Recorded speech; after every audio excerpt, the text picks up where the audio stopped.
Meus queridos irmãos, a graça e a paz do nosso Senhor e Salvador Jesus Cristo, amém?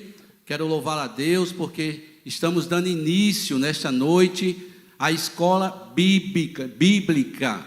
Então você que está em casa, homem e mulher de Deus, fique atento a tudo que será ministrado, que será feito nesse culto online, porque o nosso Deus já está conosco aqui nesta noite e também está com você na sua casa. A Bíblia diz, onde há 2 e 3 reunidos no nome do Senhor, Ele está presente, amém? Vamos fazer uma leitura da palavra de Deus. Você que está em casa, está com sua Bíblia, abra sua Bíblia na segunda carta do apóstolo Paulo ao seu filho na fé Timóteo. 2 Timóteo capítulo 3, versículos 16 e 17. 2 Timóteo capítulo 3, versículo 16 diz assim: toda a escritura é inspirada por Deus e útil para o ensino, para a repreensão, para a correção e para a educação na justiça, a fim de que o homem de Deus seja perfeito e perfeitamente habilitado para toda boa obra. Amém, queridos? Por isso que existe e estamos nesta noite para ouvir o ensino da palavra de Deus, com o tema escatologia, porque a palavra de Deus, ela nos ensina, ela nos corrige, ela é poderosa para fazer infinitamente mais do que pedimos ou pensamos. Ela cura, ela salva, ela restaura. Essa é a palavra de Deus e nós precisamos cada dia mais, irmãos, meditarmos na palavra de Deus, buscarmos a presença de Deus através da palavra do nosso Senhor Jesus Cristo, amém? Nós vamos orar neste momento. Quero colocar nesta oração algumas pessoas que estão de fato enfermas com problema acometido pelo coronavírus, como a diaconisa Rita, o diácono Ricardo, a diaconisa Carmen Lúcia, a diaconisa Deolinda, o pastor Donizete e o nosso irmão também Marcos, que todos foram acometidos do coronavírus, e nós vamos orar nesta noite, nós vamos entregar ao nosso Deus a direção deste culto, a direção desse trabalho nas mãos do nosso Senhor e Salvador Jesus Cristo, amém? Querido Deus e eterno Pai, muito obrigado, Senhor, obrigado, Pai, por esse grande privilégio, porque estamos nesta noite reunidos, Pai, sim, como a Tua igreja, porque estamos aqui e a Tua igreja também está, Senhor, do outro lado, nas suas casas, Senhor Deus, para ouvir a Tua palavra, Senhor. E nós sabemos, Pai, entendemos que o Senhor é um Deus poderoso, um Deus que tem o poder de curar, de salvar, de libertar e de restaurar a vida, Senhor. Por isso, Deus, esses nomes que eu acabei de falar, Senhor, a vida dos Teus filhos, das tuas filhas, Senhor, dos teus servos, das tuas servas, nós queremos colocar, Senhor, nas tuas mãos, Pai, nas tuas mãos, porque nas tuas mãos nós estamos guardados, nós estamos protegidos, Pai. Visita os teus filhos, aqueles que estão em casa, como Rita, como o esposo dela, Ricardo, como Carmen Lúcia, Senhor, eles estão em casa, visita ele nos seus lares, toca no corpo, na enfermidade, Senhor, na mente, vai curando, Senhor, para a glória do Teu nome. E aqueles que estão nos hospitais, ó Deus, como nosso irmão Marcos, Senhor, como o pastor Donizete, visita, Espírito Santo de Deus, não só a vida deles, mas todos que estão, Senhor, na Unimed, ó Deus, no Edson Ramalho, no Memorial São Francisco, Senhor, não importa o hospital, visita, ó Deus, para a glória do Teu nome, faz a Tua vontade, Senhor, a Tua vontade, ela é boa, perfeita e agradável, Senhor. Obrigado, Senhor, obrigado porque, Senhor, Tu és o nosso refúgio, Tu és a nossa fortaleza, Tu és o nosso socorro presente na hora da angústia, Pai. Nós não confiamos em carro, nós não confiamos em cavalo, nós não confiamos na força do nosso braço, não, Senhor. Nós fazemos menção, nós confiamos no nosso Senhor e Salvador Jesus Cristo, Pai. Obrigado, Senhor, por este momento, Senhor. Recebe os nossos louvores como aroma suave às tuas narinas, Pai. Usa a tua filha, a missionária Vanusa, Senhor, que irá ministrar, Senhor, esta aula, ministrar a tua palavra, Senhor. Seja mais uma vez com a tua filha e com a tua serva, Senhor. E cada coração, Senhor, ó Deus, a ouvir a tua palavra, Senhor, seja, ó Deus, transformado, ó Deus, pela tua palavra, Senhor. É assim que nós te oramos e te agradecemos no nome do teu Filho Jesus Cristo. Amém. Vamos adorar o Senhor.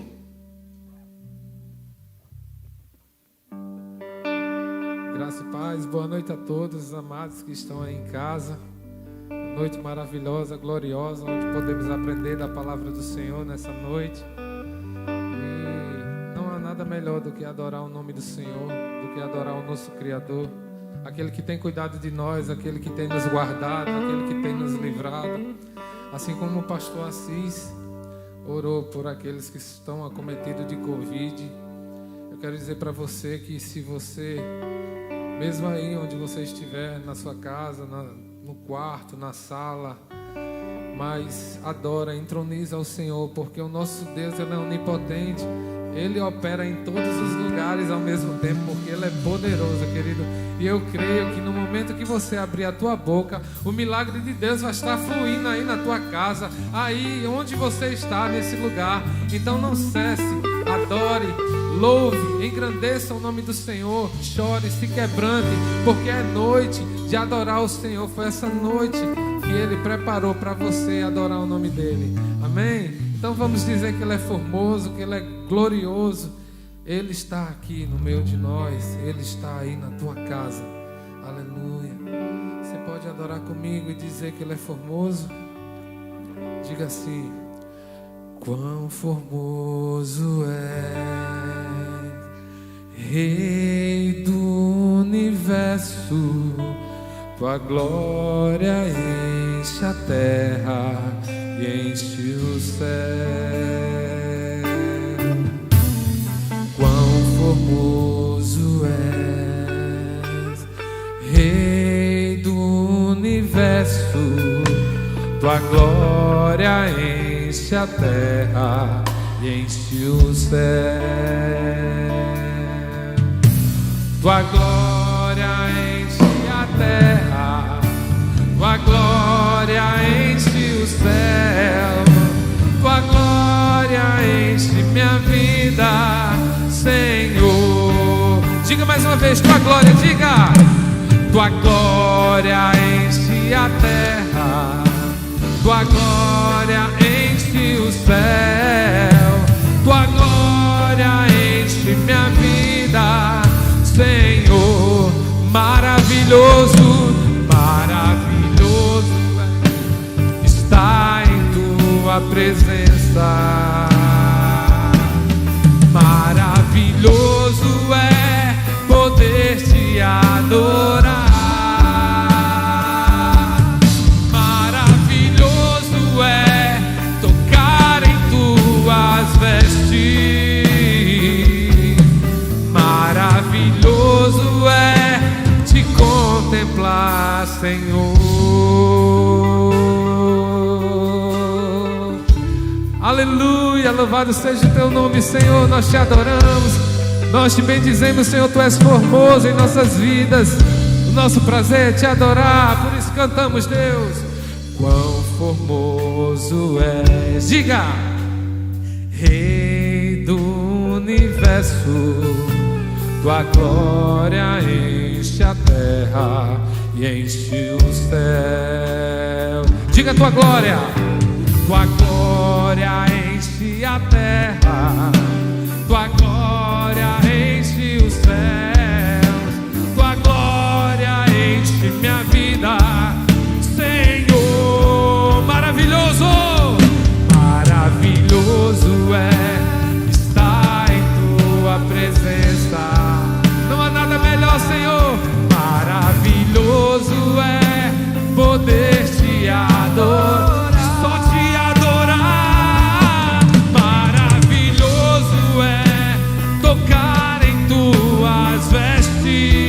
Jesus, maravilhoso é te contemplar, Senhor. Maravilhoso, maravilhoso é estar em tua presença. Aleluia! Maravilhoso é poder te adorar.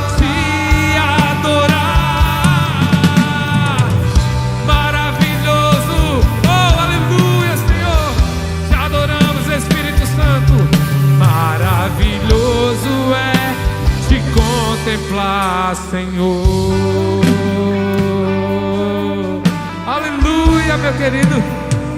Será que você pode declarar aí na tua casa que Ele é a tua razão de viver, que Ele é tudo pra você, querido? Não cesse de adorar o nome dEle.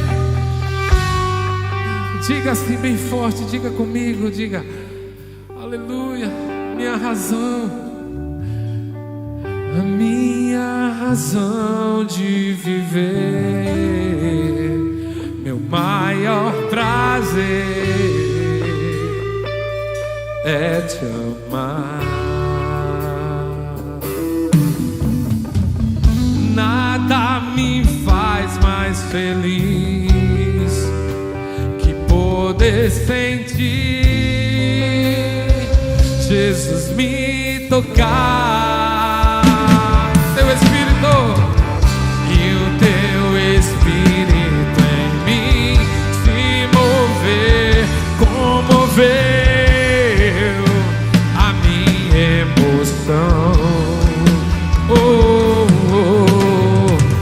E o teu amor invadir e de alegria flui o meu coração, Senhor, em meu coração. Então diga, declare, diga: eu quero mais. Eu quero mais, muito mais do teu amor.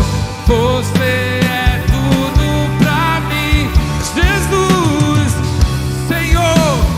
Eu quero mais, muito mais do teu poder.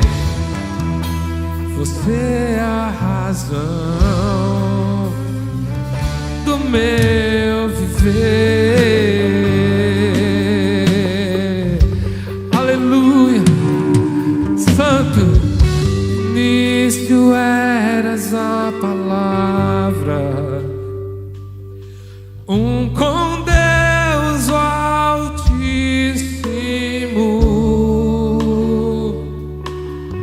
Aleluia. O mistério de tua glória, Cristo em ti se revelou. Oh, quão lindo esse nome é! Oh, quão lindo esse nome é! O nome de Jesus, meu Rei. Oh, quão lindo esse nome é! Maior que tudo Ele é. Oh, quão lindo esse nome é, nome de Jesus.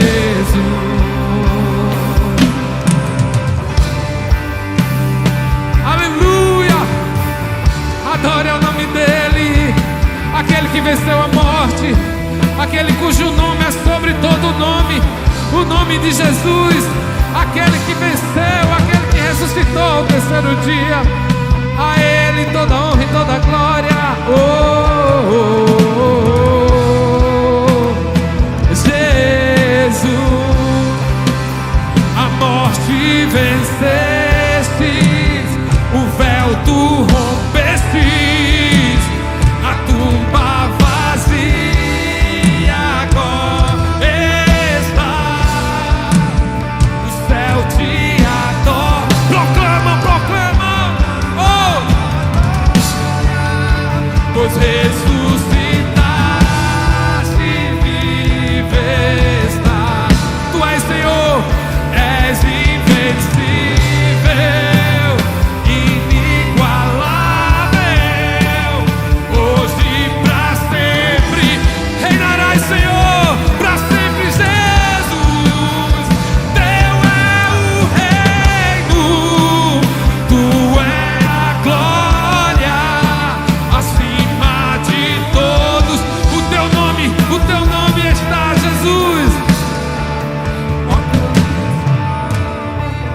Diga: poderoso esse nome é, o nome de Jesus, meu Rei.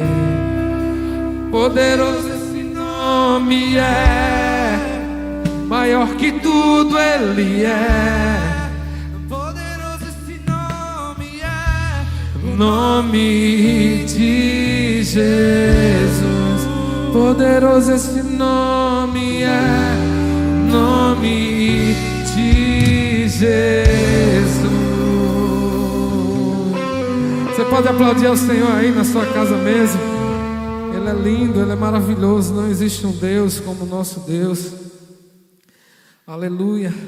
E através da morte de Cristo nós temos livre acesso, e você pode adorar, porque nós somos livres. Amém? Vamos continuar adorando. Aleluia. Diga assim comigo: Senhor, eu não sou nada diante do teu poder, e nem merecedor do teu imenso amor. Através do teu Filho eu tenho livre acesso a ti, que me fez chegar aos teus pés, me humilhar diante de ti. Senhor, eu não sou nada diante do teu poder, e nem merecedor do teu imenso amor. Através do teu Filho eu tenho livre acesso a ti, que me fez chegar aos teus pés, me humilhar diante de ti.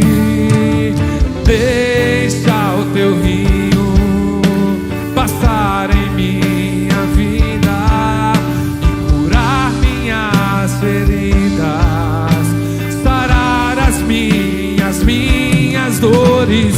Livra-me, ó Deus, das cadeias que me prendem. Toca em minha alma, faz em mim o teu querer, Senhor.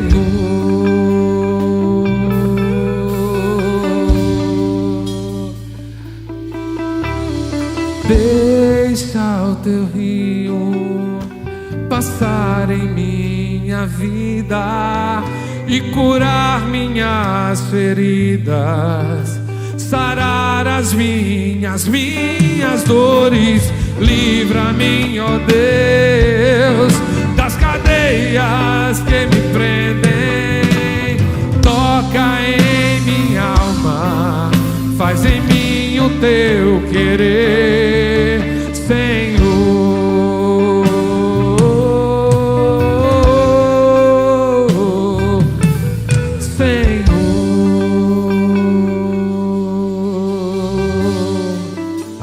Glória a Deus. Que o Senhor continue nos abençoando nessa noite. Aleluia. Amém. Glória a Jesus. Meus queridos irmãos, convido a você nesta noite. É o momento do ofertório, de você dizimar e ofertar na casa do Senhor. Tá bom? Você que está na sua casa, você pode fazer isso da seguinte forma. Aí está na tela da sua TV. Tá a chave do Pix, que é o CNPJ da igreja. Você pode usar o CNPJ da igreja para fazer uma transferência Pix, tá bom? E também temos as contas aí bancárias da Caixa Econômica, da Unicred, do Bradesco e do Santander, tá bom? Então, peço que você faça isso nessa noite, com muita alegria, com muita gratidão ao Senhor, tá bom? Não vou falar aqui os compromissos da igreja, não precisamos estar repetindo. Você sabe muito bem, você que é membro desta igreja, você sabe muito bem os compromissos dessa igreja, e nós precisamos honrar esses compromissos em dias, tá bom? Então, Quem vai fazer isso somos nós mesmos, nós que somos membros, nós que somos filhos de Deus, tá bom? Que fazemos parte desse ministério IBM, tá bom? Então faz isso nesta noite com alegria, com gratidão ao Senhor. Usa essas contas aí, você pode fazer uma transferência, DOC ou TED, para a Caixa Econômica, para a Unicred, Bradesco ou Santander. Ou se quer fazer um Pix, usa o CNPJ da igreja, tá bom?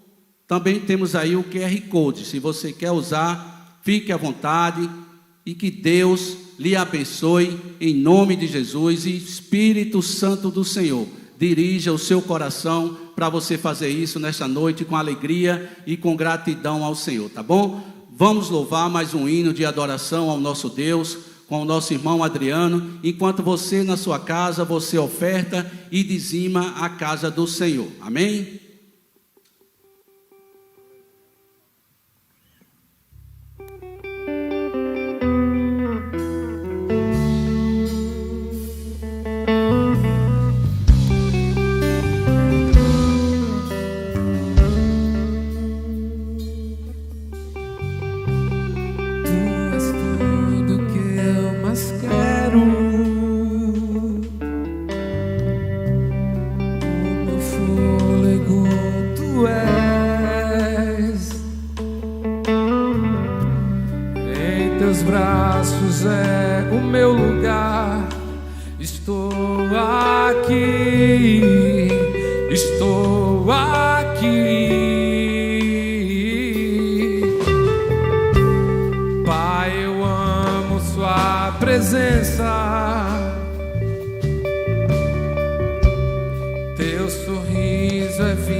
Aos teus pés me rendo, pois a tua glória quero ver.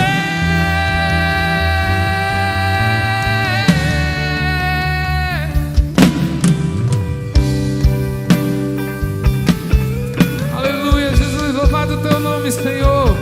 Tu és maravilhoso, Deus. Nós amamos a tua presença, Jesus. Tu és o nosso maior prazer, Senhor.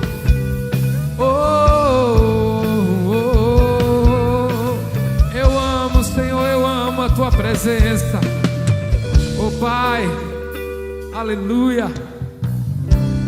Pai, eu amo sua presença. Teu sorriso é vida em mim. Eu seguro em tuas mãos. Eu confio em ti. Confio em ti. E quero ir mais fundo. Leva-me mais perto. Onde eu te encontro. No lugar secreto. Aos teus pés me rendo. Pois a tua glória, Senhor, eu quero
Amém? Glória a Deus.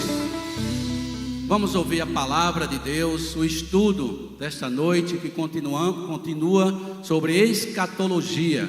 Já quero convidar a missionária Vanusa. Nós vamos orar neste momento, colocar a vida dela diante de Deus. Querido Deus e eterno Pai, muito obrigado, Senhor. Obrigado pelos louvores. Oh Deus, obrigado, Senhor. Obrigado porque o Senhor ouve as nossas orações, Senhor. Tua palavra diz que a oração de um justo pode ir muito em seus efeitos. Senhor, Tu me conhece muito bem, Senhor. Eu estava falando ali agora há pouco para o pastor Ildemar, missionária Janaína, porque eu assistindo, Senhor, o jornal e vi tantas pessoas, Senhor. Isso mexeu tanto comigo. O Senhor me conhece e o Senhor sabe muito bem, até porque o Teu Espírito habita dentro de mim, Senhor. O Teu Espírito Santo. E eu fiquei ali, Senhor, orando, chorando na sala da minha casa, porque 2.223 mortes, Senhor, num único dia, em 24 horas, Senhor, tenha misericórdia de nossas vidas, Senhor. Tenha misericórdia, Senhor, da família que perderam os seus entes queridos, Senhor. Toque no coração, alivie essa dor, conforte a família, Senhor. Deus, eu te peço, Pai, em nome de Jesus, guarda a tua igreja, guarda o teu povo, Senhor. Oh Espírito de Deus, nós estamos orando, nós estamos clamando, Senhor, para que essa doença, Senhor, para que isso, Senhor Deus, cesse, acabe, tenha um fim, Senhor, para a glória do teu nome, Pai. Deus, quero neste momento colocar a vida da tua filha, da tua serva, Vanusa, nas tuas mãos, Senhor. Ela que está, Senhor Deus, com a oportunidade e também, Senhor, é uma grande responsabilidade falar da tua palavra, falar do teu amor, falar da tua verdade. Oh Deus, seja mais uma vez com a tua filha, Senhor, e que tua palavra, que teu Espírito, oh Pai, fale aos nossos corações aqui que estamos presentes e também aqueles teus filhos e filhas que estão em casa, Senhor. É assim que nós te oramos, no nome do teu Filho Jesus Cristo. Amém.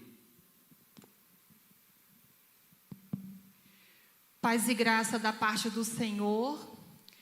Vamos iniciar o nosso tema desta noite, dando continuidade ao tema escatologia.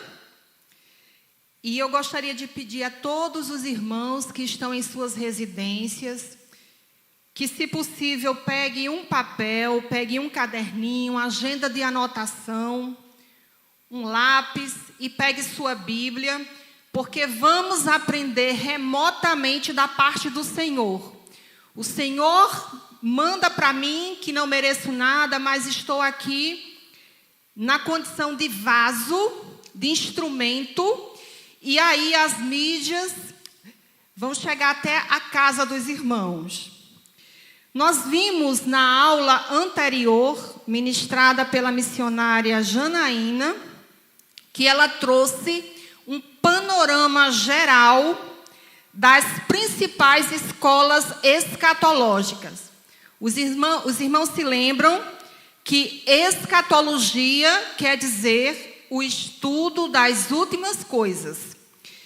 E nós aí temos 4 escolas principais, que é o pré-milenismo histórico, o pré-milenismo dispensacionalista, o pós-milenismo e o amilenismo. É importante frisar desde o início que aqui nós não estaremos tomando partido por essa ou outra concepção, mas apenas esclarecendo para todos, porque é importante conhecer bem a palavra de Deus para sabê-la manejar, inclusive em defesa da fé cristã, nesses dias que tantas afrontas são desferidas contra a palavra de Deus. Então é dever de todo crente conhecer a palavra de Deus, conhecer as correntes, conhecer o que a Bíblia fala, até para não se enganar com todos os ventos de doutrina que aparecem por ali. Eu gostaria que os irmãos colocassem o próximo slide, por favor. E aí eu já quero deixar bem claro para todos que as escolas escatológicas, elas compreendem a interpretação humana a respeito dos acontecimentos dos últimos tempos. Então, como o pastor Assis falou, estamos vivendo dias históricos, outrora não imagináveis, por conta da pandemia que assolou o mundo de uma forma global, onde tantos entes queridos têm nos deixado, mas o crente, ele tem a sua esperança depositada no Senhor. Pois vamos aqui, eu trouxe um quadro, que este quadro nós vamos colocar de uma forma sequencial todos os aspectos que compõem essa visão do pré-milenismo histórico, também conhecido como pós-tribulacionista. Eu gostaria que os irmãos prestassem atenção nos termos, porque as palavras, elas são autoexplicativas. O que quer dizer? Por exemplo, o pós-tribulacionista quer dizer qual a posição da Igreja do Senhor quando chegar a grande tribulação. O irmão, por favor, coloque o próximo slide. E aí, os irmãos que estão em casa vão observar que eu trouxe uma sequência onde nós temos a era da igreja. Que era da igreja é essa? Justamente porque o pré-milenismo histórico, ele é das correntes escatológicas a mais antiga. Ele surgiu com os cristãos primitivos, com a igreja primitiva.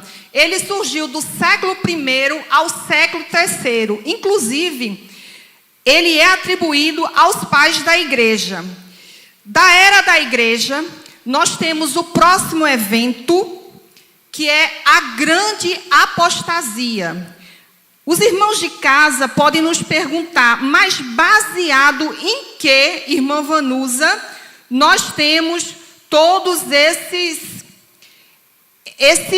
vamos dizer, essas fases até chegar ao grande dia, o dia que o Senhor vai instaurar na terra o estado eterno. Justamente com base, principalmente no livro de Apocalipse, sobretudo no capítulo 20, nos discursos escatológicos que o Senhor Jesus fez, relatados pelos livros São Mateus, no capítulo 24, Marcos, capítulo 13 e Lucas, capítulo 21. Inclusive, esses evangelhos, eles são conhecidos do ponto de vista teológico como sinóticos.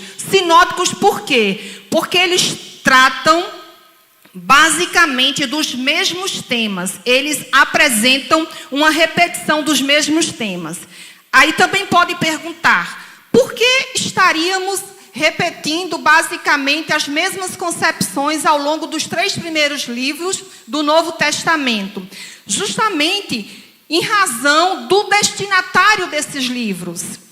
Com algumas mudanças nas palavras, esses 3 livros, eles trazem a visão acerca dos mesmos acontecimentos, basicamente, para as pessoas diferentes, e apresenta Jesus Cristo de uma forma.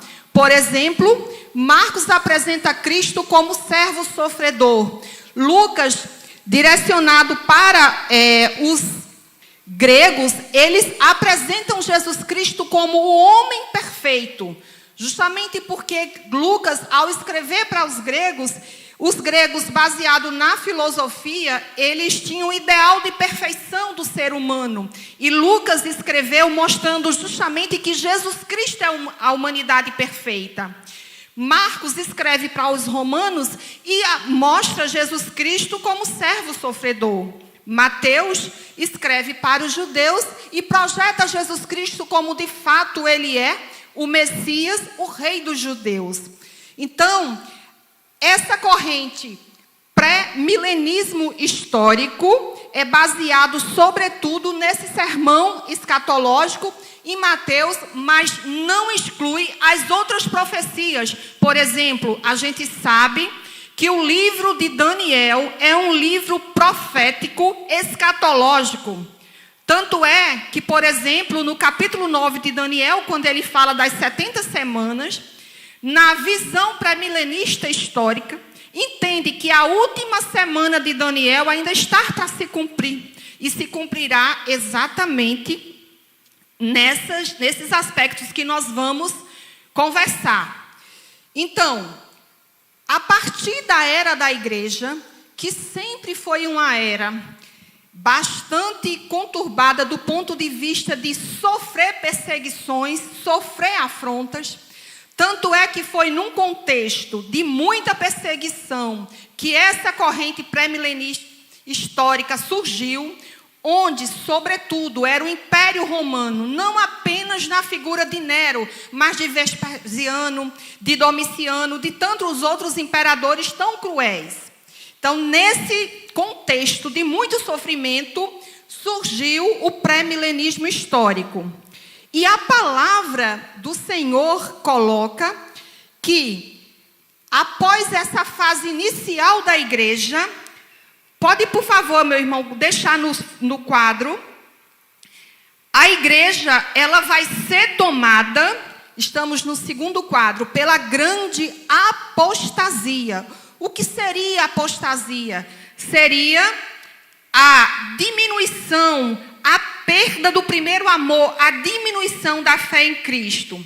Essa grande apostasia, na sequência pré-milenística, ela seria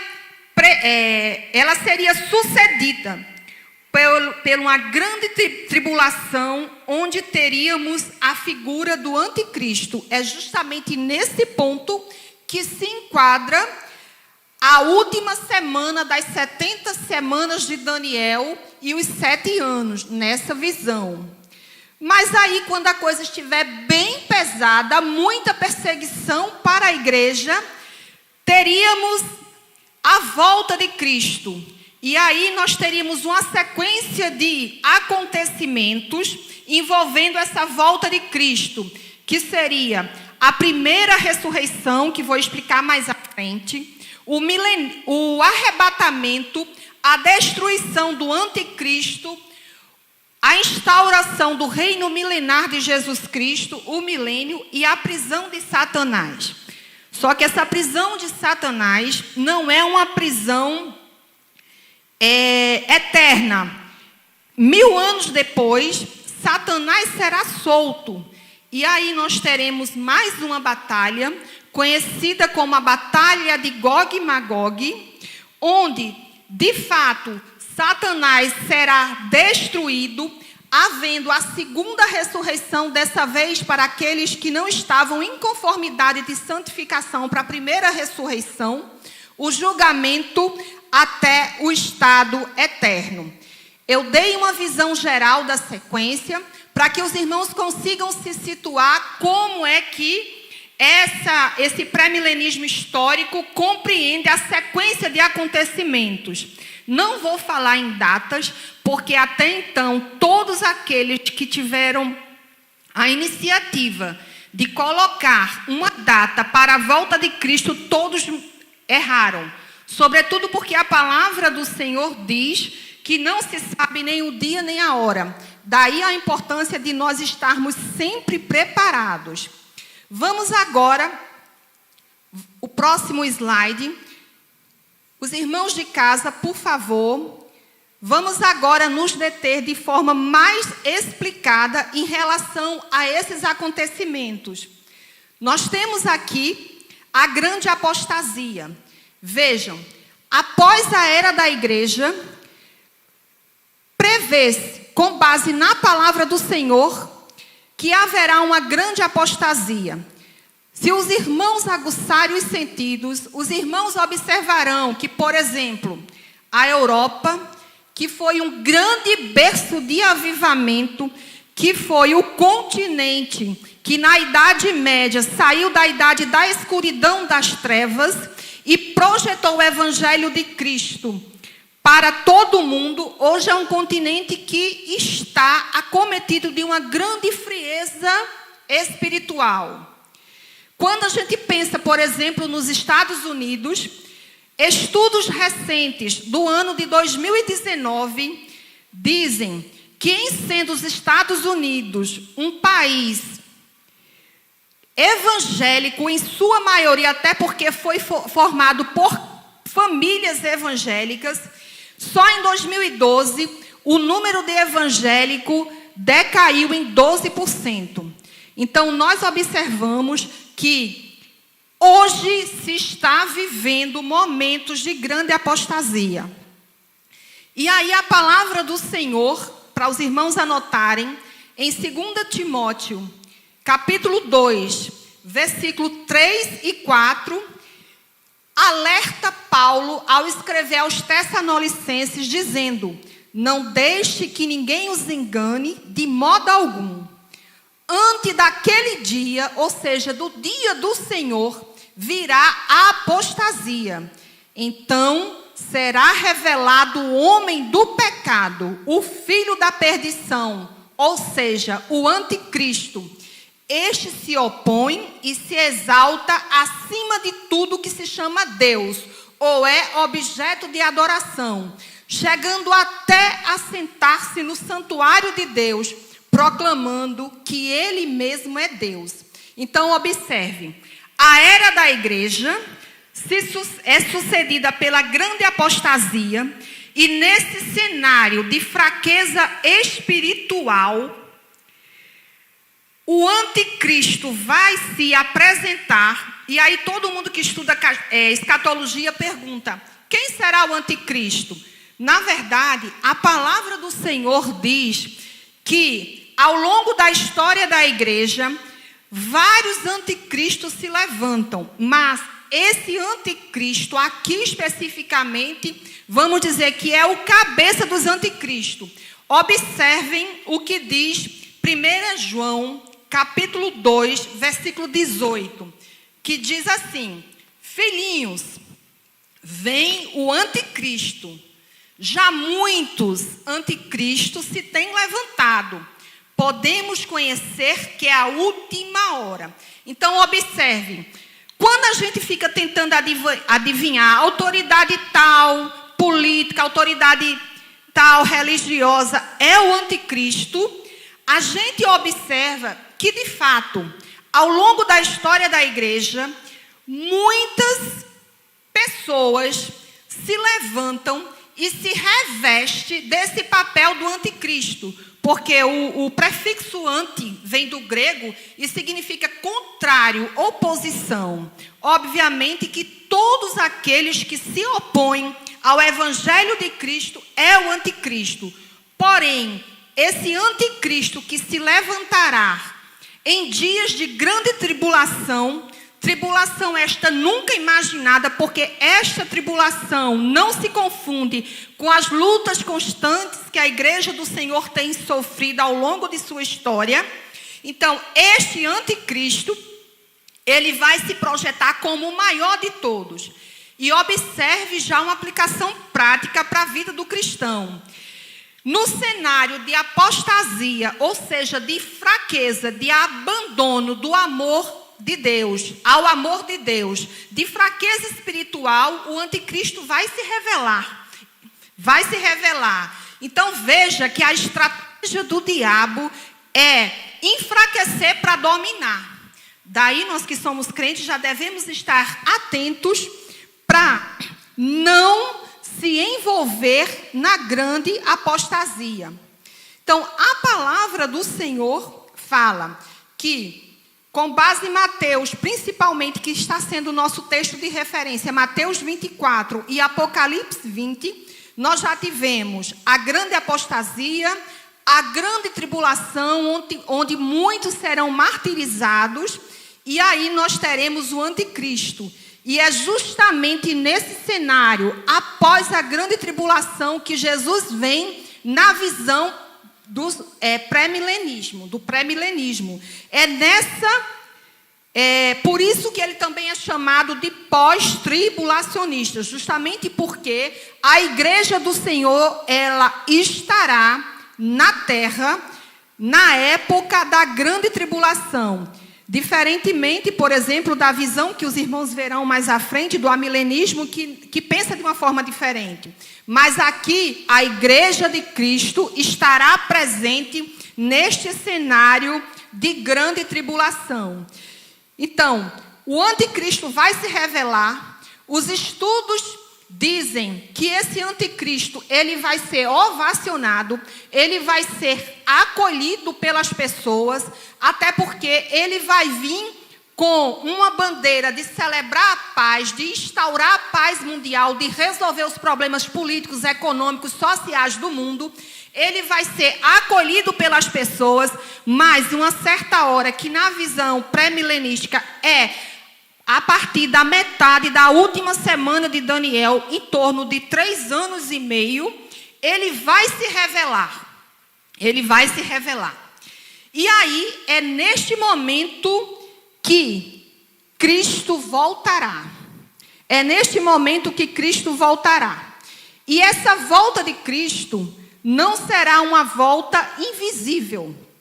Com base nos textos referência, fala-se que a volta de Cristo, ela será uma volta visível, uma volta barulhenta, uma volta gloriosa. Porque Jesus Cristo, enquanto ele viveu na terra, Jesus, ele viveu como servo, ele não tinha aparência, ele não tinha formosura. E agora, na volta de Cristo, ele vai vir como um relâmpago, e ele vai vir de uma forma com muito esplendor. Porém, como eu falei no início, não adianta tentar precisar dia nem hora, porque a palavra do Senhor fala com muita propriedade que ninguém saberá a hora.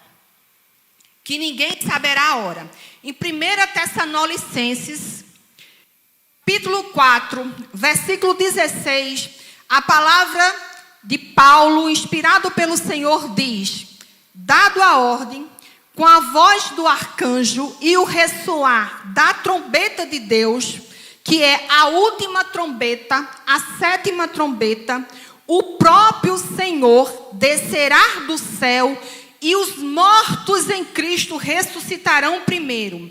Observe que essa volta de Cristo, ela está atrelada à primeira ressurreição. E quem são esses que vão ressuscitar? Os primeiros que serão ressuscitados. Todos aqueles que não se dobraram à perseguição, não negaram o nome de Cristo, foram martirizados, foram degolados, não se curvaram à besta. Então são esses que, como galardão pela fidelidade, eles serão arrebatados e encontrar-se-ão com o Senhor nos ares. E assim estarão com o Senhor para sempre. Existem algumas pessoas que até falam que Cristo já voltou, mas voltou de uma forma invisível. Existem algumas pessoas que falam que Cristo voltou, por exemplo, no momento do Pentecoste. Mas não é isso que a palavra do Senhor nos ensina. A palavra do Senhor, em Atos, capítulo 1, versículo 9 a 11, diz que o Senhor voltará assim como foi levado ao céu. E o Senhor, ele foi levado ao céu com todas as pessoas vendo. E o Senhor voltará dentro de um contexto cósmico, com relâmpago, com barulho, com uma visão muito esplendorosa. E ele voltará com poder e glória, porque o Senhor viveu e morreu como um servo sofredor, como uma pessoa que não teve a sua divindade reconhecida. Inclusive, a palavra, segundo a visão pré-milenística, histórica, dizem que é justamente neste momento da volta de Cristo que os judeus o reconhecerão. E aí o Senhor formará o Israel de Deus, um povo só, justamente baseado nas alianças abraâmicas e na aliança davídica. Lá em Gênesis, está o relato do chamado de Abraão, quando o Senhor disse: Abraão, sai da tua terra, da tua parentela e vai para a terra que eu te mostrarei e eu te farei uma grande nação. E mais à frente, lá em 2 Samuel, capítulo 7, o Senhor diz a Davi que o trono de Davi será um trono eterno. Por isso é que essa volta de Cristo, dessa forma magnífica, é entendida como o cumprimento dessas promessas. E quando Abraão, ele é chamado para sair da sua terra, da sua parentela e ser uma grande nação, todos os gentios, eles foram feitos filhos de Abraão pela fé. Portanto, o Israel de Deus é entendido não como os judeus apenas, judeus de sangue, mas todos nós, todos os crentes, todos os salvos, todos aqueles que não negaram e aceitaram Jesus como Salvador de sua vida. Inclusive, recomenda-se que ninguém entenda que Jesus salva por questão de etnia, porque o Senhor salva pela graça. E o vínculo de sangue com os judeus com o povo de Israel, ele não afronta o vínculo que tem pela fé conosco. Por isso que eu falei que o Israel de Deus é a união de todo o Israel do Senhor. Nessa volta do Senhor Jesus, visível, literal, ou seja, realmente a volta do Senhor, não uma alegoria, não no sentido figurado.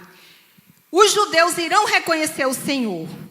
Quanto à ressurreição, aqueles bem-aventurados que foram mortos pelo amor de Cristo estarão com o Senhor nesta primeira ressurreição. Irmão, por favor, passe o próximo, para que os irmãos de casa possam realmente acompanhar. Em Apocalipse, capítulo 19, versículo 11 a 20, está relatado de forma mais sucinta, fizemos aqui uma síntese para facilitar o nosso entendimento, que o céu será aberto, haverá um cavalo branco e sobre ele uma presença magnífica que se chama Fiel e Justo e Verdadeiro, o Verbo de Deus. Neste momento, a besta e os exércitos que foram reunidos para a guerra, juntamente com o falso profeta, serão lançados vivos no lago de fogo. E os demais desse exército, eles serão mortos pela espada da boca do Senhor, que é justamente quem está sentado no cavalo branco, majestoso, magnífico, e serão deixados pelas aves. Isso é o que consta na visão de João, na ilha de Patmos, quando estava preso e quando recebeu a revelação do Apocalipse. Como eu disse, o pré-milenismo histórico é baseado nessas visões de João e na palavra do Senhor, não apenas em Mateus ou em Apocalipse, mas em vários textos da palavra do Senhor. E também, meus queridos, junto com a volta do Senhor, Satanás, ele será preso, um anjo vai descer com corrente, vai amarrar Satanás e vai lançar no abismo e vai selar por 1000 anos. Portanto, eu quero que deixe bem claro aqui para os irmãos que a volta do Senhor, ela envolverá a primeira ressurreição, a instauração do milênio, a prisão de Satanás por 1000 anos e o arrebatamento. Na sequência, sempre lembrando, não precisa se ater em datas, porque quem ousar dizer uma data corre o risco de falhar, porque a palavra do Senhor, como eu falei, diz que não se sabe exatamente nem o dia nem a hora, por isso que devemos estar sempre preparados. Então, na sequência, haverá a destruição do anticristo, conforme a palavra do Senhor, que está em Apocalipse, capítulo 20, versículos de 1 a 4. O irmão, por favor, pode projetar exatamente. Que a palavra diz assim: um anjo que trazia na mão a chave do abismo e uma grande corrente prendeu Satanás por 1000 anos e o acorrentou e o lançou no abismo. Fechou e pôs o selo sobre ele. Ou seja, o selo, na visão escatológica, é sinal de inviolabilidade. Satanás preso no abismo, um selo fechado, e Satanás ele só vai se soltar 1000 anos depois. Então, é isso que chama-se milênio. Se perguntar aos irmãos o que é o milênio, milênio é justamente o período de 1000 anos, que na visão pré-milenística ele é literal, ou seja, são exatos 1000 anos, mas em outras visões não necessariamente seria 1000 anos, porque o tempo do Senhor é diferente do nosso tempo, do nosso cronograma, do nosso relógio. Então, a palavra diz que fechou e pôs um selo sobre ele e impediu de enganar as nações até que terminasse os 1000 anos. Passe, por favor, para o próximo. Apocalipse, na sequência, diz que passados 1000 anos, Satanás, que estava preso no lago de fogo, ele será solto e sairá para enganar as nações. Ele juntará para a batalha Gog e Magog. Os irmãos lembram que lá no Velho Testamento se fala de Gog, rei de Magog. Então, ele cercará, juntamente com esse exército numeroso, o arraial dos santos. Mas aí um outro fato extraordinário acontecerá. Descerá fogo do céu e vai devorar Satanás, vai devorar todo aquele exército. Satanás vai ser pego, vai ser preso e vai ser lançado no lago de fogo para fazer companhia à besta e o falso profeta. Este é o final de Satanás, segundo a visão de João em Apocalipse. Pode passar para o próximo. Na sequência desses acontecimentos, João, ele viu um grande trono branco, todos, jovens, crianças, velhos, todos de pé diante do Senhor. Neste momento haverá a segunda ressurreição. O mar, a terra, o além, todos darão de volta os seus mortos para serem julgados.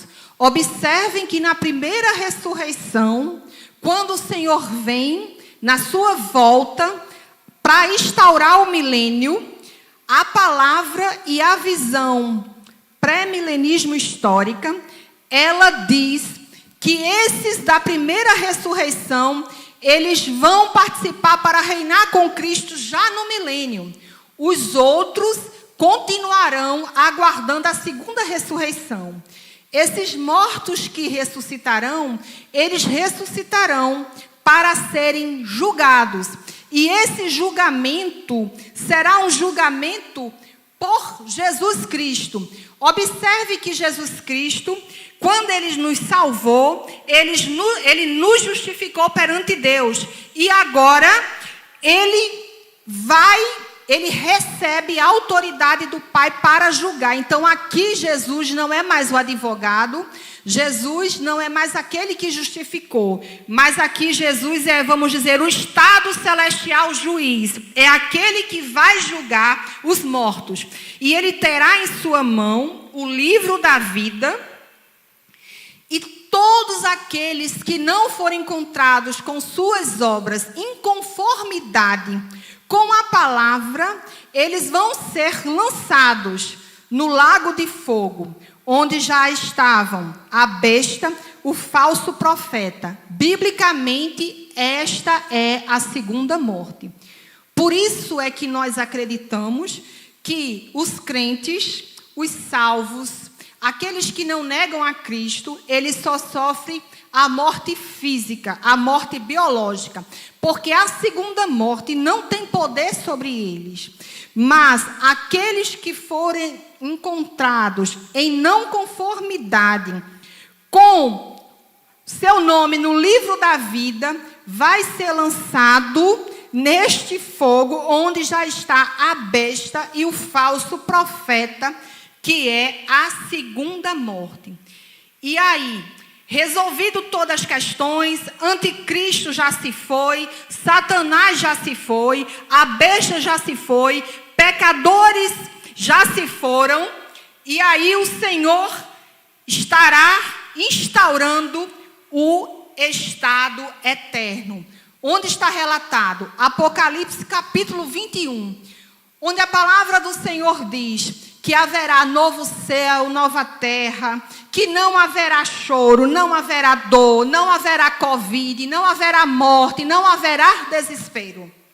Então é justamente nessa esperança. Então os irmãos de casa, toda essa família que está aí reunida, saiba que por mais difícil que seja as tribulações, a nossa esperança não está neste mundo. E a palavra do Senhor, ela nunca falhou. E as alianças que o Senhor estabeleceu com Abraão e com Davi, é uma herança incondicional. É uma aliança, melhor dizendo, incondicional. Ela é eterna. Irmãos, vamos para o quadro. Pode passar o próximo slide. E aí, depois dessas explicações que eu dei, eu quero que todos prestem atenção de novo, que vamos recapitular o quadro, para que quando alguém perguntar como é essa visão do pré-milenismo histórico, a gente possa falar, a partir desse aprendizado, direcionado pelo Espírito Santo de Deus, que é uma visão escatológica, ou seja, uma visão baseada no que a Bíblia diz, mas a interpretação humana da forma sequencial de como acontecerá os eventos dos últimos dias. Coloque o quadro, por favor. Então vejam, nós teremos a era da igreja, que foi iniciada desde o século I. Da era da igreja, os crentes, de uma forma geral, vão ser enfraquecidos, vão tornar o ambiente propício para o anticristo confundi-los, dominá-los, através da diminuição, da fragilidade da sua fé, do retrocesso. Essa situação nós já observamos, como eu falei, por exemplo, na Europa, em tantos outros lugares, pessoas retrocedendo na sua fé. Teremos a grande tribulação, que segundo a palavra do Senhor, ela não se confunde com as lutas do dia a dia que a igreja sofre, as perseguições do dia a dia que a igreja sofre. Por quê? Porque essa grande tribulação, a palavra do Senhor em Mateus capítulo 21, o próprio Jesus dizendo, ele diz que haverá tão grande tribulação como nunca houve desde o princípio. É nesse contexto da grande tribulação, de apostasia, de fraqueza da fé, que o anticristo principal vai se revelar, o que não exclui a ocorrência de tantos outros anticristos que já se levantaram ao longo da história. Porque nós aprendemos hoje, nesta aula, que anticristo é qualquer pessoa, qualquer ser que quer o lugar de Deus e que se opõe a Deus. Então, temos grande tribulação, muito sofrimento, perseguição para os crentes. O anticristo lá se sentindo, reinando. E aí, o que nós esperamos e o que o povo não espera, acontecerá, que é a volta de Jesus. Nessa volta, os judeus irão reconhecer aqueles que ainda não se converteram, porque nós temos muitos judeus convertidos, já que aceitaram Jesus Cristo como o Messias, vão se converter. Aqueles que já estão mortos, mas morreram em comunhão com Deus, no amor de Cristo, perseguidos, decapitados, eles vão ressuscitar e vão se encontrar com Jesus Cristo nos ares. Aleluias. Eles ressuscitarão com seus corpos transformados, regenerados. Neste momento, os crentes fiéis que estão vivos ali lutando na grande tribulação serão arrebatados. Então nós teremos ressurreição dos mortos em Cristo e arrebatamento daqueles que estão vivos. Atenção, não confundam com reencarnação, que reencarnação é outra coisa que não tem nada a ver. Ressurreição, nós ressuscitaremos a mesma pessoa no mesmo corpo, e esse corpo é transformado. A reencarnação é outra história. É uma crença que tem aí, falsa, que acha que o espírito de alguém que morre volta depois em outra pessoa, em outro corpo totalmente diferente. Não é bíblico reencarnação. Nós estamos falando de ressurreição dos fiéis ao som da última trombeta. Então, nesse mesmo contexto, Cristo volta, judeus reconhecem, mortos em Cristo ressuscitam primeiro, os que estão vivos em Cristo são arrebatados, Satanás é preso por 1000 anos, selado ali para não fugir antes de terminar os mil anos, e o milênio é instaurado. Então, porque a corrente pré-milenista, ela é pós-tribulacionista, porque eles acreditam que a igreja estará presente nesta grande tribulação. Então, quem for fiel, se segure. Se segure, porque no mínimo você tem que ressuscitar, se for morto por Cristo, ou você tem que ser arrebatado para se encontrar com Cristo. Assim diz a palavra do Senhor. E também, na volta de Cristo, o anticristo, ele será destruído, porque o verbo de Deus, fiel, verdadeiro, o rei dos reis, ele vai surgir em um cavalo com manto branco, salpicado de sangue, da sua identidade, do sangue que ele derramou por nossas vidas, e ele vai prender falso profeta, besta, lançar no lago de fogo que arde como enxofre. E os que compuseram esse exército nessa batalha, que alguns teólogos dizem que aqui é a batalha de Armagedon, eles serão mortos por uma espada que sai da boca desse ser celestial, Cristo, que vem nesse cavalo com esse manto. É a visão de João, que eu estou aqui só reproduzindo, e vão ser deixados para que os pássaros se alimentem. Só que a prisão de Satanás, ela é uma prisão por 1000 anos. Satanás, ele depois de 1000 anos preso, ele será solto e ele vai sair por todo o mundo enganando as pessoas. Onde está isso? Está escrito em Apocalipse, capítulo 20, versículos 7 a 10. Satanás solto, Satanás engana. E aí nós teremos uma batalha, que é a batalha de Gog e Magog, onde Satanás, ele arregimenta um exército de pessoas cruéis, de pecadores, de pessoas usadas por ele, mas aí vai atacar o arraial dos santos. No entanto, vai descer fogo do céu e vai consumir a todos. E a besta e o falso profeta serão, de uma vez por todas, banidos da terra. Vão ser lançados no lago de fogo. Neste momento, após esse evento, nós teremos o julgamento com o livro da vida, Jesus Cristo como juiz, onde a terra, o mar, o além devolverão seus mortos e esses mortos serão julgados. Aqueles que não forem encontrados em conformidades vão para o lago de fogo fazer companhia a todos, a besta, o falso profeta, o anticristo, a todos que já estão lá.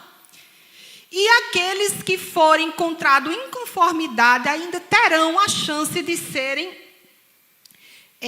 Mas aí a palavra também do Senhor diz que nós teremos uma Jerusalém como a noiva ataviada que desce do céu para o seu noivo. E esse noivo é o Cordeiro, que é Cristo. Então, basicamente, a visão do pré-milenismo histórico, ele observa essa sucessão de acontecimentos. Como eu disse no início, nós estamos em uma aula remota. E não existe aula sem perguntinhas. Numa forma de recapitular, nós vamos aqui conversar a respeito de algumas perguntas. E aí os irmãos de casa nos acompanhem. Tentem já pensando, respondendo. A primeira questão, coloque aí, meu irmão, por favor. Que assim nós perguntamos, na visão pré-milenística histórica, a grande tribulação se refere às perseguições que a igreja tem sofrido desde o início de sua história? Sim ou não? Justifique sua resposta. Seria tão bom se eu pudesse estar aqui conversando com todos, mas nós não podemos. Qual seria a resposta? Na visão pré-milenística histórica, não se refere à grande tribulação, não se refere às tribulações que a igreja sempre tem padecido. Isso está com base lá em Mateus, palavra de Jesus, capítulo 24, versículo 21. Quando Jesus disse a seus discípulos que haverá tão grande tribulação como nunca se houve. Então, naquele tempo a igreja já era perseguida. E, inclusive, esse discurso por Jesus foi proferido em resposta à pergunta de seus 12 discípulos que perguntaram: Mestre, quando é que acontecerá? Quando é que será a sua volta? Eles estavam lá extasiados no Monte das Oliveiras, de frente para o templo de Jerusalém, aquele templo belíssimo. Jesus de cara olhou para o templo e disse: não ficará pedra sobre pedra. E a palavra do Senhor diz que 70 anos depois, o templo foi atacado, Jerusalém foi atacada e tudo foi destruído. Então, na visão pré-milenista histórica, não se confunde tribulação do dia a dia com a grande tribulação. A grande tribulação, ela é sem precedente. A próxima pergunta, faço o seguinte: quanta fé, que fenômeno precederá a grande tribulação? Como estará a fé da igreja, a fé das pessoas antes da grande tribulação? Apostasia. É aquilo que eu falei. Enfraquecer para dominar, enfraquecer para conquistar a estratégia do inimigo. Então, a fé estará esfriada, a fé estará enfraquecida. Assim está em 2 Tessalonicenses, capítulo 2, versículos 3 e 4. A próxima pergunta, só para recapitular: a grande tribulação acontecerá quando o mundo estiver sob o governo, o reinado de quem? Do anticristo. O homem do pecado, o oponente de Deus, é justamente sob a influência dessa pessoa execrável que acontecerá a grande tribulação. Inicialmente, espera-se que ele venha bem disfarçado de quem vai resolver os problemas do mundo. E aí, lá pela metade da 7ª semana de Daniel, a última semana de Daniel, ele vai se revelar exatamente quem ele é. Próxima pergunta. Na visão do pré-milenismo histórico, quantas ressurreições haverá? Quantas? 2 ressurreições. E como elas se situam dentro da sequência do acontecimento. A primeira ressurreição, ela vai ocorrer quando a grande tribulação estiver ocorrendo, e ela vai acontecer quando Jesus Cristo voltar, antes de instaurar o milênio. E a segunda ressurreição, ela vai acontecer antes do grande julgamento do trono branco. E aí a pergunta, ela se completa da seguinte forma: quem e para qual finalidade ressuscitarão? Na primeira ressurreição e na segunda ressurreição.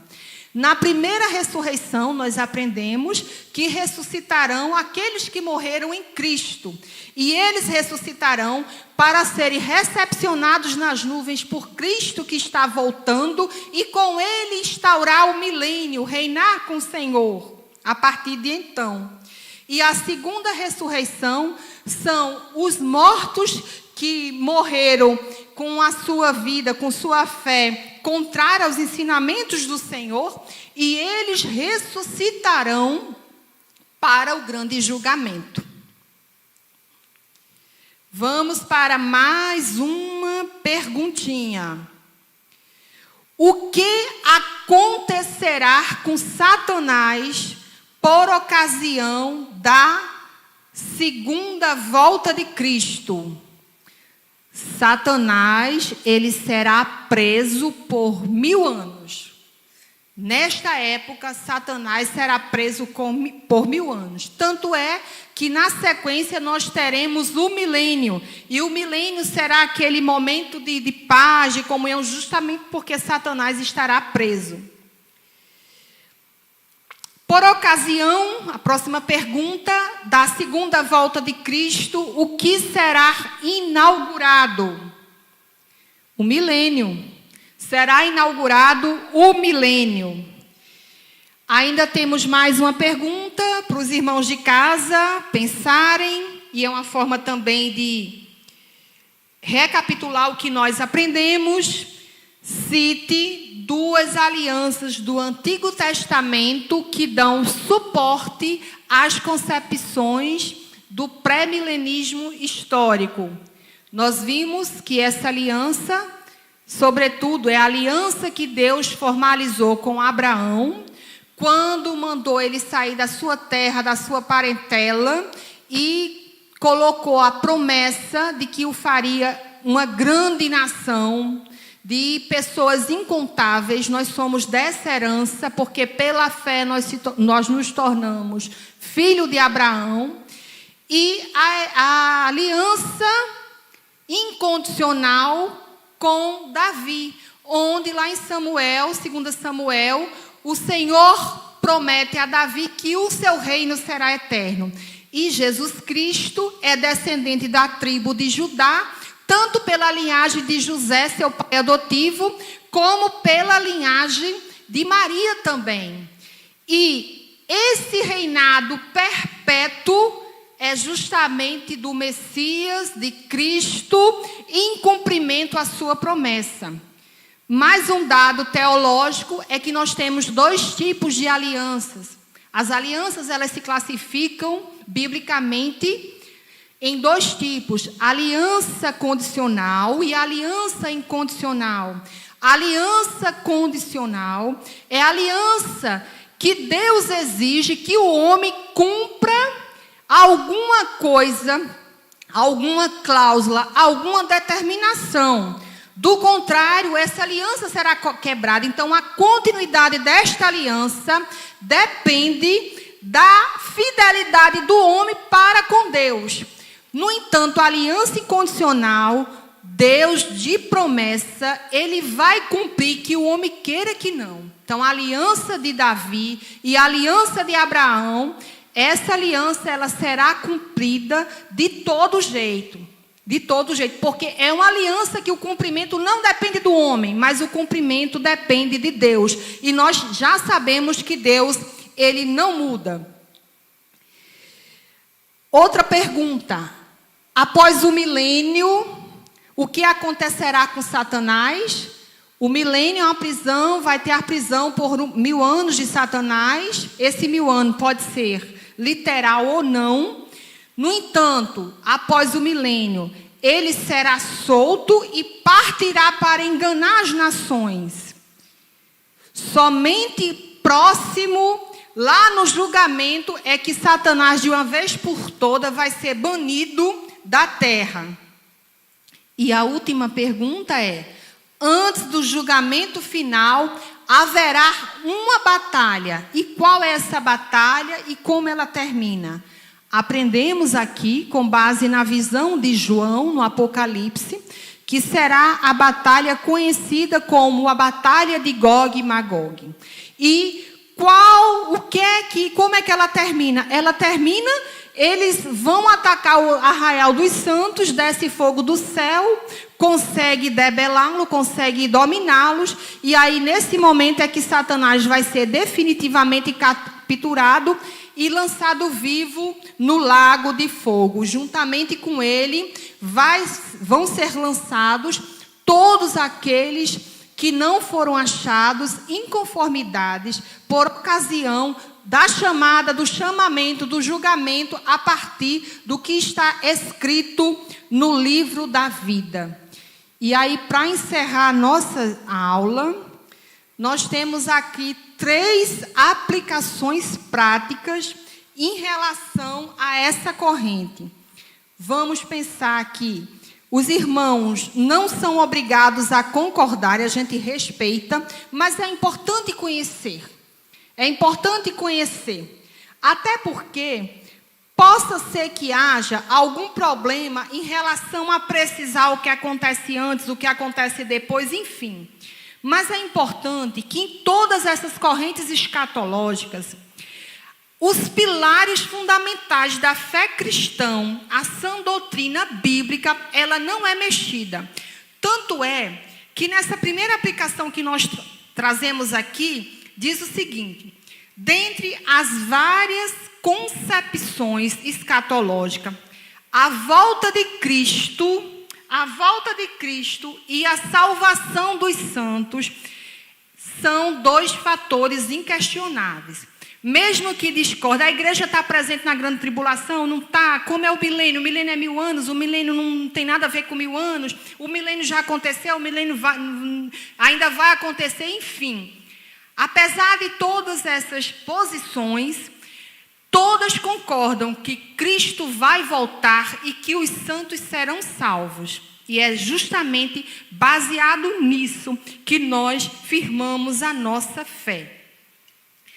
Outra aplicação prática é que os sinais apontam para a proximidade da volta de Cristo, mas como ninguém sabe a data e nem a hora, é necessário que estejamos constantemente preparados.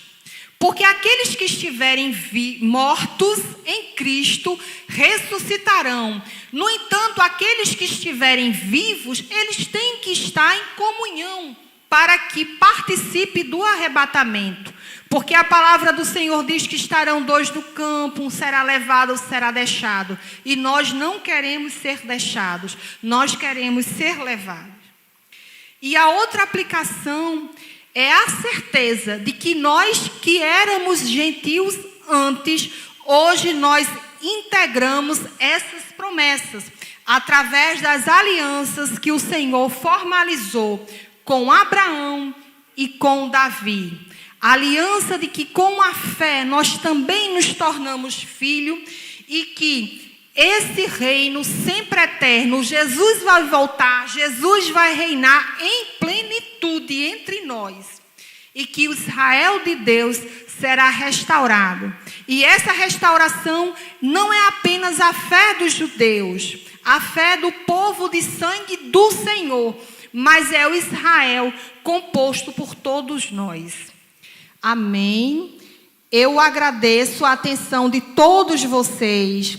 Eu peço que não faltem a próxima aula, porque o tema escatologia vai continuar. Nós teremos aqui outros professores conversando com os irmãos. Aproveita a semana para ler a Bíblia, para orar. Dentro desse contexto de pandemia, aqueles que puderem, não saiam de casa, fiquem em casa e aproveitem para ler a palavra de Deus e crescer em fé e sabedoria. Amém. Pastor Assis.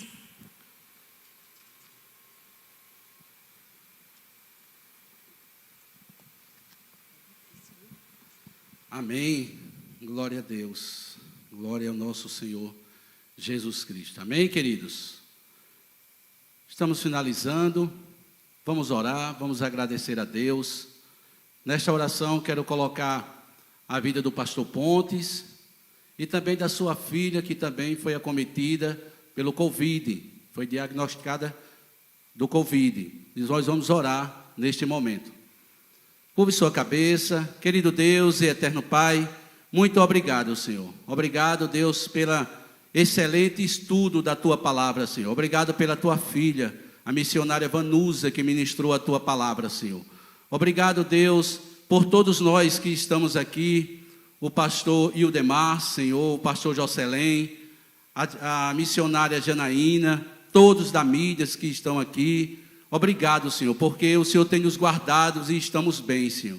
Quero te pedir, Senhor, também pela vida do nosso pastor presidente, ó Senhor, pastor Jean Kleber, ó Deus, pela vida da missionária, sua esposa, a missionária Rosiane, suas filhas, Késia e Samara, Senhor. E neste momento, Senhor, te pedi em especial, que ele pediu oração, o pastor Pontes, Senhor.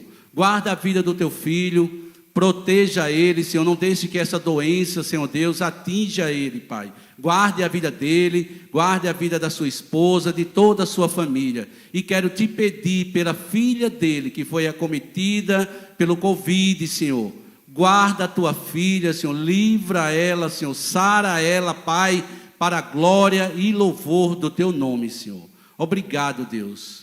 Obrigado por tudo que o Senhor fez aqui nesta noite. Nós te agradecemos em nome de Jesus. Receba a bênção e que a graça do nosso Senhor e Salvador Jesus Cristo, o amor de Deus, o nosso eterno Pai, e a comunhão do Espírito Santo de Deus esteja sobre todos nós e todo o povo de Deus espalhado pela face da terra, hoje e sempre. Amém